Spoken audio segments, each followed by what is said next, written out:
ప్రౌడ్స్ అండి 3 రోజులు అవుతుంది. గుడ్డలో పెట్టానండి.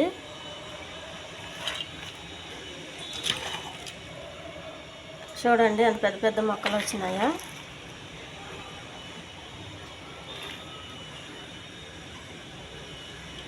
వీటిని కొద్దిగా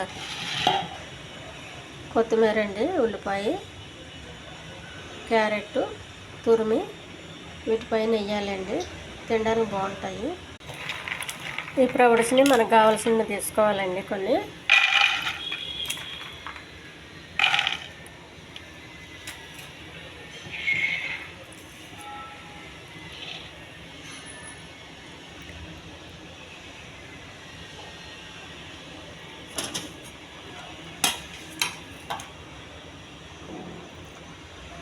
కొద్దిగా కీర అండి,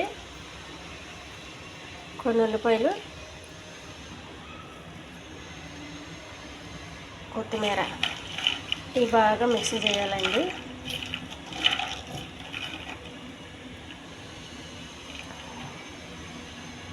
ఇవి చాలా హెల్దీ అండి. ఇందులో ఉప్పు కానీ కారం కానీ ఏమి వేయకండి. ఒక నిమ్మకాయ పిండుకోండి సరిపోతుంది. ఈ ఛానల్ నచ్చితే సబ్స్క్రైబ్ చేయండి, షేర్ చేయండి, లైక్ చేయండి. చాలా హెల్దీ అండి ఇవి. ఇవి మనకు 2 రోజుల్లో అయితే ఇంత పెద్దగా వస్తాయండి. ఇంకా పెద్దగా కావాలంటే 3 రోజులు పెట్టుకోవాలి. ఇంకా అంతకుమించి పెట్టుకుంటే వాసన వచ్చేస్తాయండి. పెట్టకూడదంతా. మనకి ఇలాగా కొంచెం తొందరగా పాడవుతాయి అనుకుంటే ఫ్రిడ్జ్లో పెట్టుకోవచ్చు, లేదంటే బయట పెట్టుకునే తినొచ్చండి.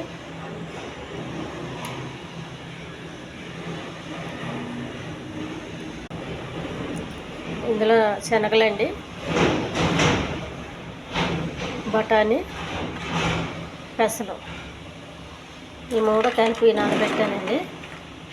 నానబెట్టి ఒక రోజంతా నానబెట్టి శుభ్రంగా కడిగి గుడ్డలో మూటగట్టి కొంచెం గాలి ఆడేటట్టు పెట్టానండి. ఈ సైజు వచ్చినాయి మొక్కలు. మనం ఎక్కడ బయట కొనుక్కోకుండా ఇంట్లోనే తయారు చేసుకోవచ్చండి.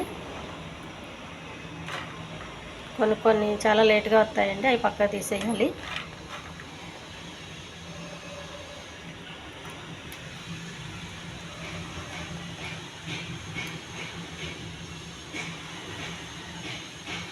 మనం ఈ యొక్క కప్పు తిన్నామంటే చాలంటే టిఫిన్ తినక్కర్లేదు, అంత బలం ఇవి.